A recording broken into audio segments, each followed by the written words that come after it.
Yang tidak boleh itu adalah memaksa dengan menggunakan kekerasan untuk mendongkel, menggulingkan pemerintahan yang sah.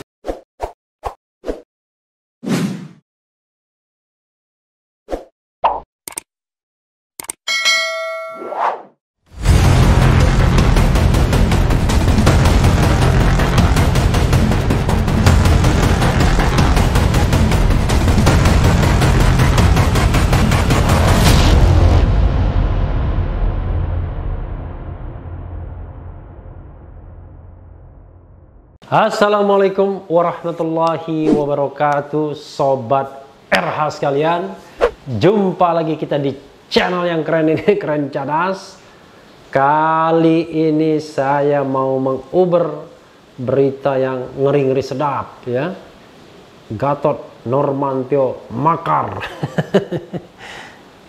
Ini aneh-aneh aja orang ya. Ini judulnya, PPJNA 98 akan laporkan Gatot Nurmantio dan presidium kami ke polisi. Kami itu adalah Koalisi Aksi Menyelamatkan Indonesia. Beritanya September 19 2020 ya. ID Today News. Perhimpunan Pergerakan Jejaring Nasional Aktivis 98 PPJNA 98 akan melaporkan mantan Panglima TNI Jenderal Purnawirawan Gatot Nurmantio dan presidium Koalisi Aksi Menyelamatkan Indonesia dalam kurung kami ke polisi. Demikian dikatakan Ketua Umum PPJNA 98 Anto Kusumayuda dalam pernyataan kepada Suara Nasional Sabtu 19/9/2020. Dalam waktu dekat kami segera laporkan Gatot Nurmantio dan presidium kami ke polisi, ungkapnya. Kata Anto, ada dugaan Gatot Nurmantio dan presidium kami melakukan makar terhadap pemerintahan Jokowi. Luar biasa makar ya. Kita sudah menyiapkan data-data maupun pernyataan Gatot Nurmantio yang mengarah tindakan makar. Jelas mantan Ketua Umum Pusat Informasi dan Jaringan Aksi Reformasi Pijar Indonesia ini. Mantan Ketua Umum Pijar biasanya sangat progresif ya dalam memperjuangkan demokrasi Pijar. Anto mengatakan Gatot Nurmantio dan kami telah membuat keributan di saat bangsa Indonesia menghadapi COVID-19. Harusnya Gatot Nurmantio dan kami membantu pemerintah dalam mengatasi COVID-19, bukan merecoki pemerintahan Jokowi, papar Anto. Ini nggak jelas Anto ini. Di satu sisi bilang makar, lalu kemudian berikutnya bilang ngerecokin dan harusnya membantu pemerintah. Itu dua terminologi yang berbeda sekali. Makar, mengganggu, merecoki. Sebelumnya, politikus PDIP Kapitra Ampera akan mendampingi Perhimpunan Pergerakan Jejaring Nasional Aktivis 98 PPJNA 98 jika organisasi yang diketuai Anto Kusumayuda itu melaporkan Gatot Nurmantio ke polisi. Kami juga siap untuk mendampingi dan mengadvokasi sepanjang diperlukan, kata Kapitra dalam pernyataan wartawan Jumat 18 September 2020. Kapitra mendorong dan mendukung PPJNA 98 untuk mengambil langkah hukum dan melaporkan Gatot Nurmantio kepada pihak kepolisian. Apalagi Gatot Nurmantio ini juga aktif di Koalisi Aksi Selamatkan Indonesia. Bukan selamatkan tapi menyelamatkan. Jadi cukup kuat alasan PPJNA 98 untuk mencari upaya hukum demi menjaga NKRI. Luar biasa ya. Menjaga NKRI, melaporkan semua orang yang kritis. Luar biasa. Kapitra memang menduga kami melakukan gerakan makar jika melihat pada delik makar, niat, foreman, dan permulaan pelaksanaan Bigain Fund Outforing yang sudah mendekati delik yang dituju, voluntas reputabitur pro facto, adalah cara inkonstitusional yang menghendaki perlawanan terhadap pemerintahan yang sah sebagai pemenuhan unsur delik makar. Tujuan gerakan ini sama saja, upaya makar dengan menggulingkan pemerintahan yang sah, omwenteling, dengan cara mengumpulkan massa dan membentuk opini menyesatkan yang mengganggu keamanan dan stabilitas politik nasional, katanya. Luar biasa ya. Rupanya persis sama dengan Suara Nasional. Ya sobat RH sekalian, saya bukan orang yang happy kalau bicara lapor-melapor. Aduh, bangsa ini banyak hal yang harus kita kerjakan. Dan biasa saja kalau orang mengkritik. Baik yang dikritik maupun yang mengkritik. Ya sama diperlukannya dalam negara yang demokratis. Jadi pemerintah diperlukan karena pemerintah adalah pemegang amanah. Mereka yang beroposisi dan pemerintah juga diperlukan agar pemerintah tetap keep on the right track, tetap pada relnya. Jadi aneh sekali kalau kemudian orang kritis mengkritik pemerintah dituduh makar. Padahal makar itu sendiri tujuannya dua, menggulingkan pemerintahan yang sah dan kemudian disintegrasi, mau memisahkan diri dari negara kesatuan Republik Indonesia. Paling tidak dua hal itu. Nah, kalau dikembalikan kepada pernyataan Gatot Nurmantio misalnya, atau kita tampilkan thumbnail kami misalnya, Koalisi Aksi Menyelamatkan Indonesia melalui deklarasi dan 8 poin tuntutannya, apakah kemudian bisa dikatakan itu makar? Sejak kapan orang menyampaikan pendapat, menyampaikan tuntutan dikatakan makar? Aduh, negara ini susah sekali kalau begitu. Tapi apakah kita boleh menuntut pemerintah agar mengundurkan diri, agar di-impeach, agar diberhentikan? Ya boleh. Berkali-kali saya katakan itu adalah pasal konstitusi. Seorang presiden itu bisa berhenti dengan 3 sebab. 1, melalui pemilu. 2, melalui pemberhentian presiden. Dan 3, melalui pengunduran diri. Sah semua. Melalui pemilu pasal 22E Undang-Undang Dasar 1945.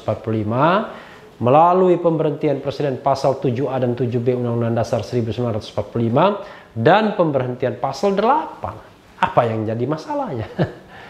Yang tidak boleh itu adalah memaksa dengan menggunakan kekerasan untuk mendongkel, menggulingkan pemerintahan yang sah. Itu yang tidak boleh. Tapi menyampaikan aspirasi sepanjang itu dalam koridor konstitusional, yaitu menyampaikan pendapat, ya boleh saja. Kan tidak setiap warga negara bisa dipaksa untuk setuju dengan pemerintahan yang sah. Oke, yang bersangkutan terpilih melalui proses yang berpemilu. Tapi bukan berarti di tengah jalan tidak boleh dituntut mundur. Tetapi apakah kemudian presidennya mau mundur atau tidak? Ya tentu akan melihat konstelasi politiknya. Kalau konstelasi politiknya sudah seperti tahun 98, tuntutan mundur sudah seantero, ya presidennya yang tahu diri. Tapi kalau tuntutan itu hanya segelintir orang, ya presidennya bisa mengabaikannya. Jadi sobat era sekalian, kalau kita lihat di kami sendiri, tidak ada yang namanya pernyataan agar presiden mengundurkan diri. Yang ada adalah pemerintah dan penyelenggara negara diminta bertanggung jawab terhadap janji-janji atau sumpah jabatannya misalnya. Ya wajar saja, karena sumpah jabatan presiden itu juga untuk menegakkan aturan. Dan presiden diberikan amanah untuk mewujudkan janji konstitusional. Jadi sangat aneh kemudian kalau ada orang kritis tiba-tiba dituduh makar dan dilaporkan ke polisi. Saya kira kalau dia makar betul nggak perlu laporan. Kalau cuma diskusi-diskusi ya tidak perlu laporan. Makar itu betul-betul sebuah kegiatan yang memang direncanakan, dan kalaupun rencana tersebut tidak jadi dilaksanakan bukan karena kesadaran yang bersangkutan, karena memang dihentikan atau tidak sempat atau tidak bisa melaksanakannya karena keadaan tertentu yang berada di luar dirinya sendiri.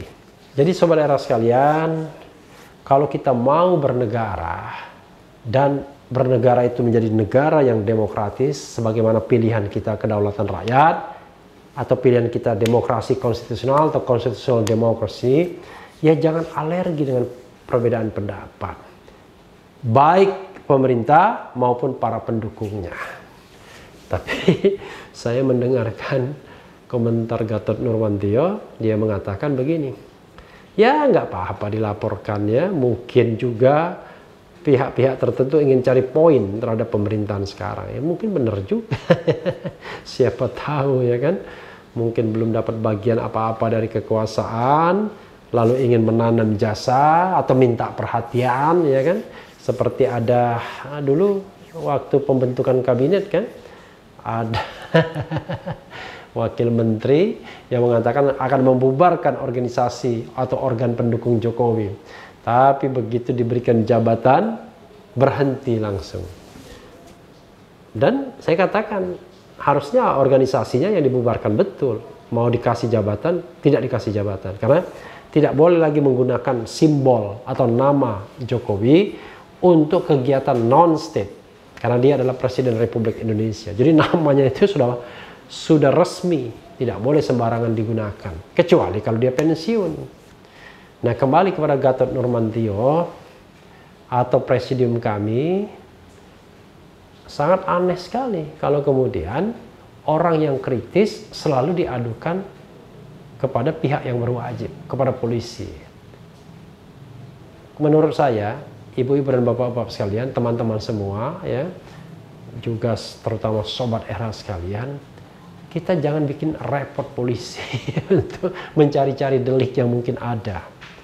Karena namanya laporan kan harus ditindaklanjuti. Tapi kenapa kita harus memberikan beban yang berat? Kalau memang tujuannya adalah untuk makar, ya tentu tidak perlu ada pelaporan. Cukup diberikan tanda, polisi bisa bergerak sendiri. Karena makar bukan delik aduan. Kalau pencemaran nama baik ya silahkan. Tapi itu pun saya tidak rekomendasikan. Karena saya termasuk orang yang anti gugat-menggugat, lapor-melapor ya. Kalau dilihat misalnya saya sendiri sering dikritik keras sekali ya. Bahkan saya tampilkan Refli Harun orang pecatan sakit hati, Refli Harun provokator ya, Refli Harun suruhan rezim, Refli Harun goblok dan tolol. Jadi kita harus terbiasa pada alam demokratis. Jangan sebentar-sebentar mengadu, sebentar-sebentar mengadu. Apalagi kalau yang mengadu itu aktivis atau mantan aktivis. Mereka kan sama-sama berjuang untuk menegakkan demokrasi di negara ini. Yang terus terang, pada masa pemerintahan Jokowi terlihat mulai suram demokrasi. Malah saya khawatir, demokrasi kita regresif, kembali kepada otoritarianisme. Walaupun banyak orang mengatakan, nggak mungkin kembali otoriter. Tapi kalau kita beri kesempatan benih-benih otoritarianisme itu hidup, ya lama-lama balik juga. Sama seperti kita misalnya memberi peluang kepada anasir-anasir yang anti Pancasila misalnya. Dalam hal ini komunisme katakanlah. Memberi tempat. Ya bisa jadi kemudian dia take over. Terutama men-take over pasal ketuhanan yang Maha Esa. Gitu. Makanya orang marah ketika kemudian Pancasila mau digantikan menjadi Trisila dan Ekasila. Dan terakhir adalah gotong royong. Kemudian ketuhanan yang berkebudayaan. Ya.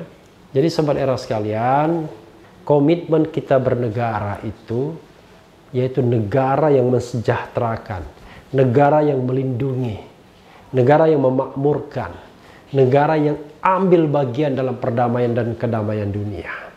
Bukan negara adu-mengadu, penjara-memenjara dan lain sebagainya, dengan delik-delik yang sesungguhnya debatable, delik-delik yang berada pada arus perdebatan, delik-delik yang sesungguhnya terkait dengan hak asasi manusia, kebebasan berpendapat misalnya. Tapi kalau kejahatan absolut ya silahkan. Kalau makar betul misalnya, mengangkat senjata, mengadakan rapat-rapat gelap untuk menggulingkan pemerintah dan memang ada buktinya, ya silahkan. Tapi harus dibedakan antara menggulingkan pemerintahan yang sah dengan menyampaikan aspirasi pengunduran diri pemerintah atau presiden sekalipun. Beda sekali. Yang satu betul-betul makar karena dia dirumuskan dalam bilik-bilik yang tersembunyi. Dan tuntutan tersebut tidak disampaikan secara umum. Tapi menggunakan cara-cara infiltratif, mungkin juga mengangkat senjata, akhirnya intinya adalah cara-cara yang ilegal, inkonstitusional. Yang kedua adalah menggunakan cara-cara yang konstitusional. Menyampaikan aspirasi kepada DPR misalnya, menyampaikan aspirasi kepada MPR atau kepada DPD misalnya.